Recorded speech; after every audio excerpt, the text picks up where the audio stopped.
Hello hi friends, எப்படி இருக்கீங்க? இன்றைக்கி சண்டே மத்தி மீன் குழம்பு வைக்க போகிறோம். இன்றைக்கி கேரளா ஸ்டைலில் மத்தி மீன் குழம்பு வைக்க போகிறோம். இதுக்கு என்னென்ன தேவையான பொருட்கள் பார்க்கலாம். 1.5 கிலோ அரை கட்டு கொத்தமல்லி, நாட்டு கொத்தமல்லி அரை கட்டு எடுத்து வச்சுருக்கிறேன். இதுக்கு கொத்தமல்லி அதிகமாக தேவைப்படும்.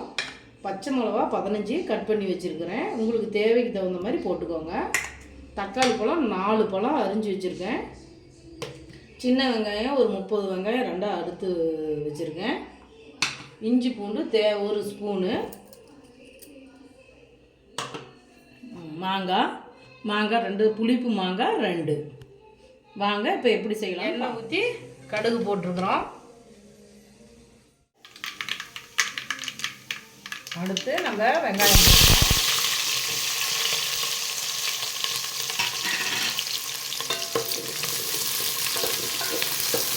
நல்லா வணங்கணும்.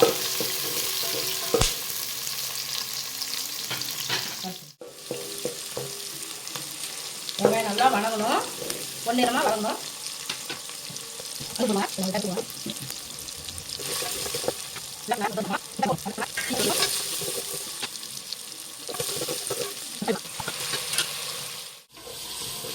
தக்காளி பழம் போட்டிருக்கிறேன். நல்லா வணங்கட்டும். வெங்காயம் வணங்கிடுச்சு, தக்காளி பழம் போட்டிருக்கேன்.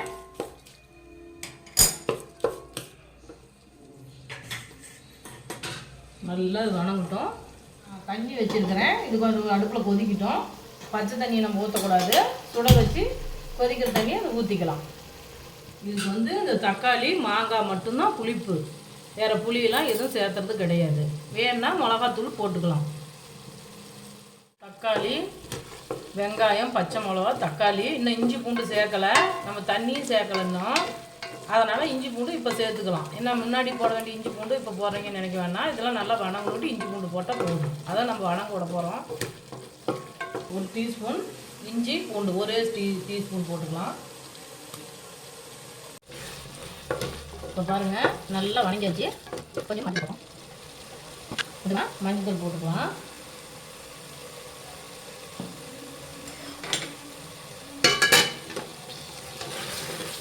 சட்டியில் வைக்கலாம். அன்றைக்கி உங்கள்கிட்ட சட்டியில் வச்சு காட்டினேன். இப்போ மீன் அதிகமாக இருக்கிறதுனால இதில் தான் வணக்கலாம். அது கொஞ்சம் பாத்திரம் பெருசாக இருக்கிறதுனால இது நல்லா வணக்கிடணும்.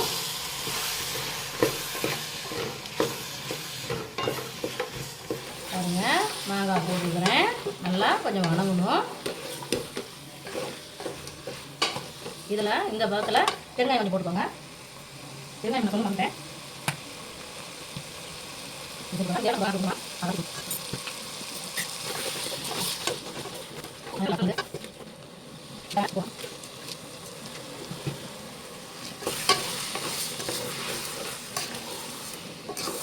அவ்வளோதான், நல்லா வணங்கணும். மாங்காய் வணங்கணும் இல்லை, தக்காளி வெங்காயம்லாம் வணங்கிருச்சு.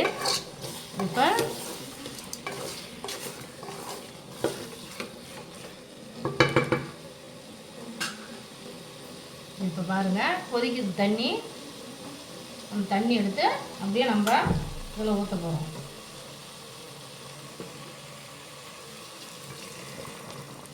தண்ணியாட்டு இருக்குன்னு நினைக்காதீங்க. பாருங்கள், மாங்காய் கொஞ்சம் இருந்தோம்னா கொல கொலன்னு ஆயிரும். நம்ம மீன் போட சரியாக இருக்கும். கொதிக்குது பாருங்கள். இந்த மாதிரி எண்ணெய் பிரிஞ்சு வரணும். மாங்காய் குழண்டு போகுதுன்னு நினைக்கக்கூடாது. மாங்காய் குழண்டு போனால் தான் நல்லா தண்ணியாக இருக்கிற குழம்பு கொல கொலன்னு வரும். இப்போ இந்த புளி தண்ணி எடுத்து மாங்காய் அழுது கொஞ்சம் குழம்பு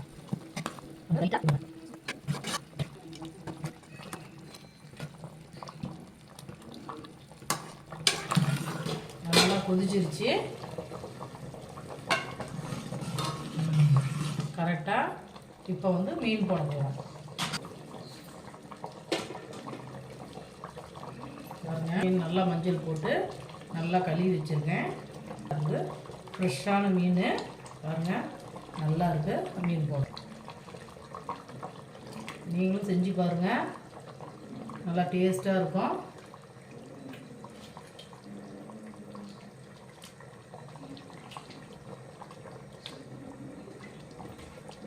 மத்தி மீனுக்கும் இந்த கேரளா ஸ்டைல் குழம்பு நல்ல டேஸ்ட்டாக இருக்கும்.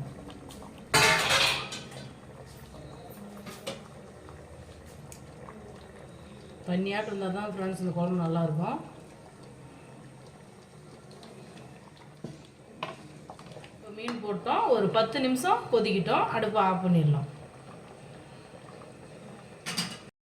இப்போ அடுப்பு அமைச்சாச்சு, 10 நிமிஷம் ஆகுது. பார்க்கலாம் எப்படி வந்திருக்குன்னு. சூப்பராக வந்திருக்குது. மீன் நல்லா இருக்குது. பச்சை மிளகா, மாங்காய் இதெல்லாம் செம்மையாக இருக்குது.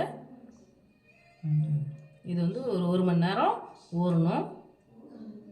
ஊறினா தான் குழம்பு நல்லாயிருக்கும், டேஸ்ட்டாக இருக்கும்.